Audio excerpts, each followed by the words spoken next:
Welcome to the Why Not podcast with me, Chrissy Hawkins. In a world where everybody asks you why, I'm here to ask why not. So sit back and relax or walk and listen and join me on this journey as we try to answer this never-ending question: what makes people say, why not?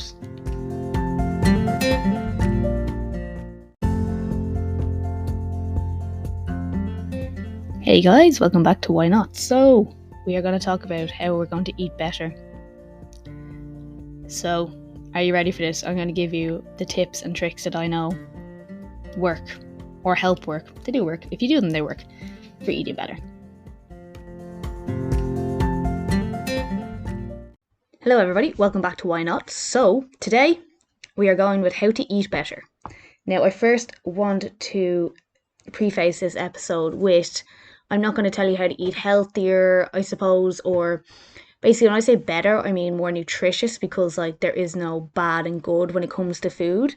I equally believe that chocolate can be as healthy for you as avocados, mostly because I enjoy chocolate and I hate avocados. But I find people struggle kind of staying consistent with the way they eat or trying to get enough nutrition in. That means they end up snacking, or they feel like they're eating bad, for want of a better description, but they're actually not. They just need to play a little bit smarter.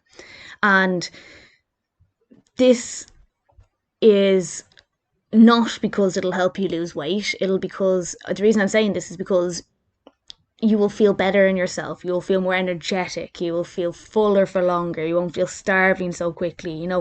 These are things that why we want to improve our nutrient intake, as opposed to just doing it because it'll make you lose weight. So, I think starting off, we first need to understand one thing, what is causing the hunger. If you're one of those people who's always hungry, always craving sugar, you just can't not have it, for want of a better description, why is that?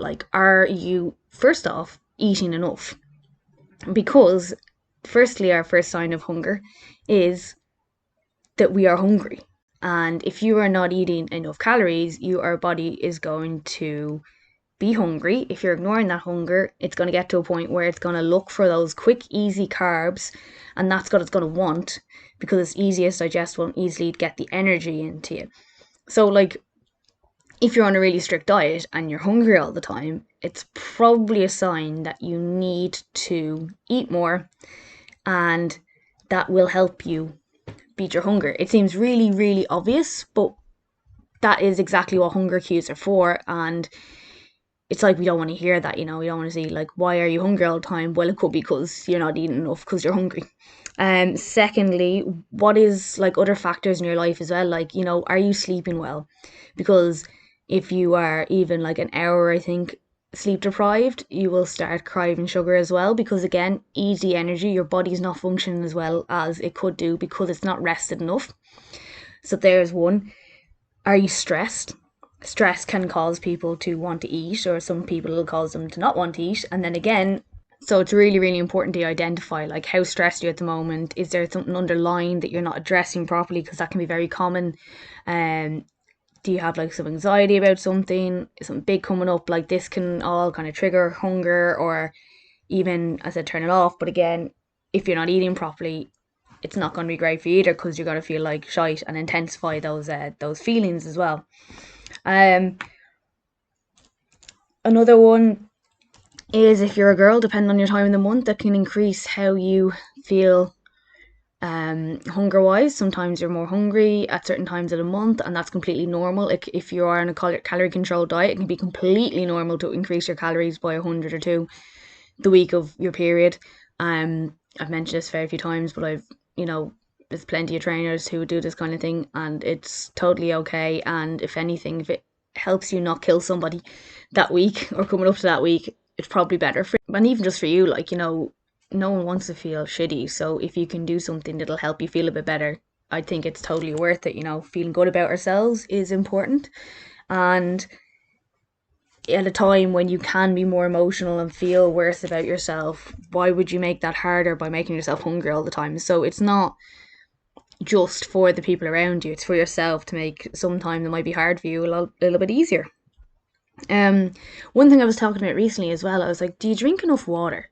And this is an interesting one, and I actually wrote something about this recently because it's not necessarily, I don't know for a fact, can people mistake hunger for thirst, but also being properly hydrated does also make you feel more energetic. So like you can almost have the same effect in the morning if you drank a liter of water or a pint of water as you would with a coffee, because your body is now hydrated and you feel better and you can move better. And that's why it can actually be, as like, I think a lot of people are chronically dehydrated, and again that can make you feel lethargic, and if you're lethargic you might try to eat to make yourself feel a bit better.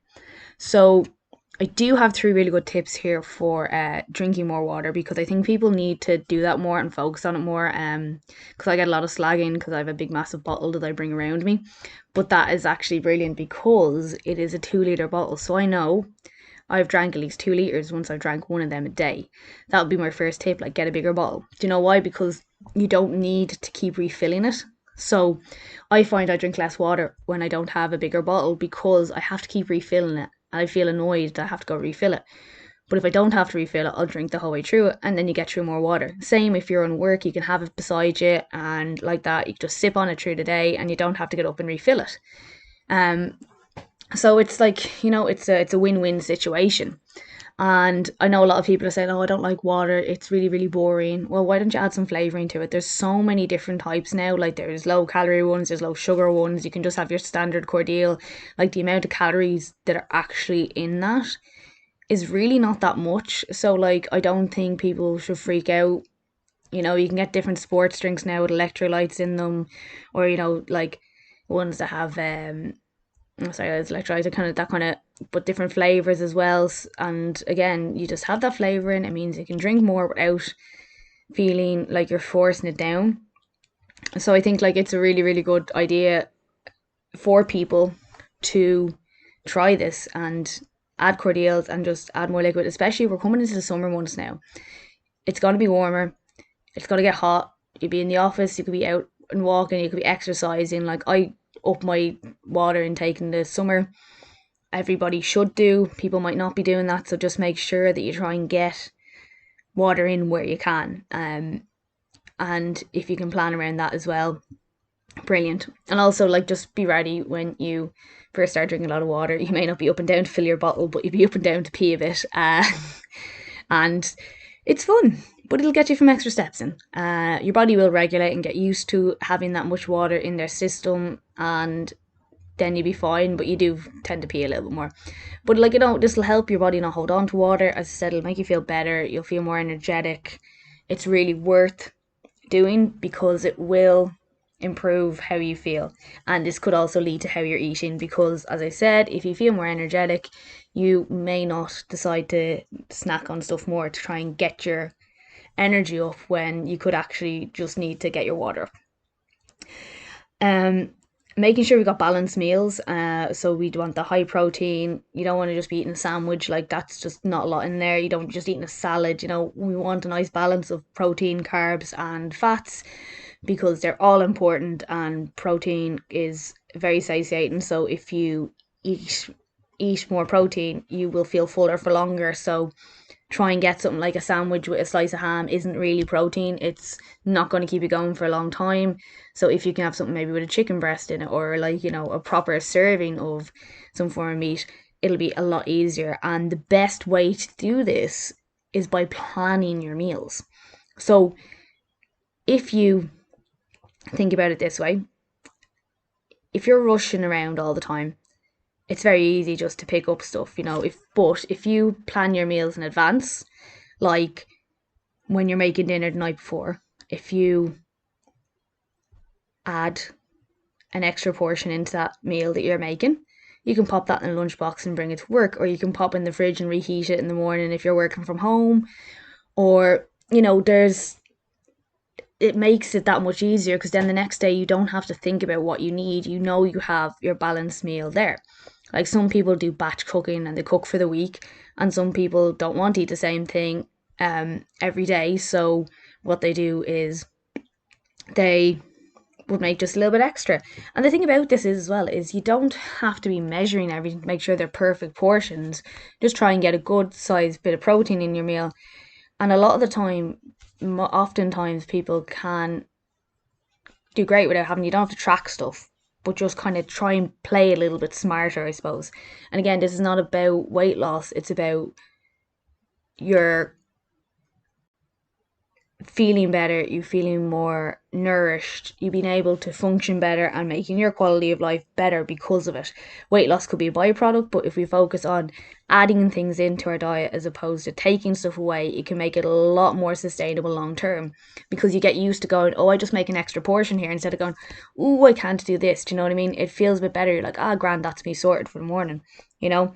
Um, and the other thing as well is, like, now sometimes life happens and that's not our fault, emergencies happen, things happen, you never know when it's going to spring.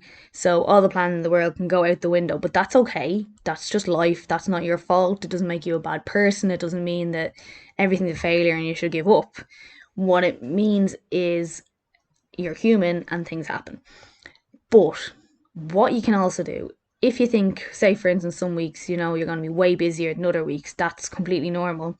You can plan for these weeks. So by doing that, like, as I said, if you're making extra portion, maybe make a few extra portions of something one week and freeze them. And if they're frozen, then you can whip that out of the freezer because you don't have time to make dinner this day, or you don't have time to make a lunch, and just bring it with you so it's already prepared. So even on those weeks where things are completely mental and you won't actually have time to make a meal, you could have some stocked up in the freezer. So it's always good to even, like, maybe once a week add one into the freezer for those times that you're going to be a little bit hectic. And it's always good to have that little bit of backup for yourself. And again, this is just so you can feel like you're having something good instead of having to grab and go. But there's nothing wrong with grabbing and going in those hectic times. I think it's just really important that we say that again, that, like, sometimes life happens, you know and even if it doesn't, maybe you're just having a shit day, you feel like having something bold or naughty, and then you're going to beat yourself up for it because you shouldn't have done that. But what if you needed it that day? What if that was the best thing for you that day? You just relaxed, switched off, had something a little dirty or bold. I don't know what to say. It just sounds really, really dirty there. But maybe that's just what you need that day. And when this happens, it doesn't mean that you did anything wrong or like you've ruined everything. Draw a line under it. You need it at that time. You accept it. It happened. Move on. The next day is a new day. Like, you can start back the way you were the following day. You don't have to wait till Monday or the start of the month. Like, you can literally just go, okay, that's me. This happened. That's all right. And it's not a bad thing that it happened. It never is. It just is a thing. Again, this is why I want to, like, focus more on adding stuff to our diet instead of taking it away, because this is how we end up in these cycles of, like, beating ourselves up for something that, like, really, it's not like a moral failing. Like, it's almost like a moral failing for people when they quote unquote eat badly. It's like it makes you a bad person, but really I don't think having some chocolate or having a bun or a cake or whatever is going to make you a bad person. There's a lot worse you can do, like stealing and cheating and, murder. So to be extreme, but you know what I mean? Like, sometimes it feels like it's as big as a moral failing for you for having something that was off plan. Which is why I think it's very important that we recognize that it's not, this is just the way things go sometimes. You draw a line under it and move on. The next day you reset and just go back the way you were, which is completely normal and completely healthy to do. And I think as well, like, sometimes if you are, like, we don't necessarily just, maybe work and family and things can go make things very difficult. But, like, feel free to say no to stuff. This is not necessarily about food or whatever. If you're in the office and you don't want a biscuit, don't have a biscuit, that's fine. Or if you do, but if you're being invited out to things and maybe you're very run down and you're tired, and that's affecting the rest of your life, for want of a better description, say no. Just say you can't make it. Make up an excuse if you have to, but I think you shouldn't be afraid to say no to things if you know it's actually going to be more detrimental to your health than improve it. Yes, sometimes going out and socializing is great when it can help you with your career, or sometimes you haven't seen your friends in ages, or you know all these other different scenarios, but you have to be okay with not being there. And sometimes the best thing you can do for your own mental health, let alone your um whatever eating health or nutritional health, is just say no. You're not able to do it that day. It doesn't suit you. You'll catch them next time, or yeah, make up an excuse you can't because XYZ, or if you have to say you're not feeling well. And I think people feel like then I just want to say, for anyone who feel like they have to go and do things like this all the time, just here's your permission. Say no if you don't want to do it. Sometimes it's one of the best things you can do is say no, because you just get to flake and do your own thing. Maybe that's me just getting old, but that was just the last little sideline thing that I wanted to bring in, because again, as I said, if you're run down, going out and doing stuff that you're not really ready to do or want to do can just make you more run down, and instead of getting the rest you need and the recovery you need to help you just feel better about yourself, you're just pushing yourself more, and you don't want to end up sick. So if you can at all and you need to, just say no. With that, guys, I think I'm going to leave you today. I hope you found this helpful. I just thought there were a few little tips and tricks that sometimes, it can seem very obvious, but it can feel very overwhelming when you're in that situation, and having someone there to be able to step back and look at it from a different angle and give you a few things that, as I said, could seem incredibly obvious, can be just what you need. And I've found in other parts of my life, it's been great to have someone saying something and you're like, God, that makes so much sense. Why didn't I think of that?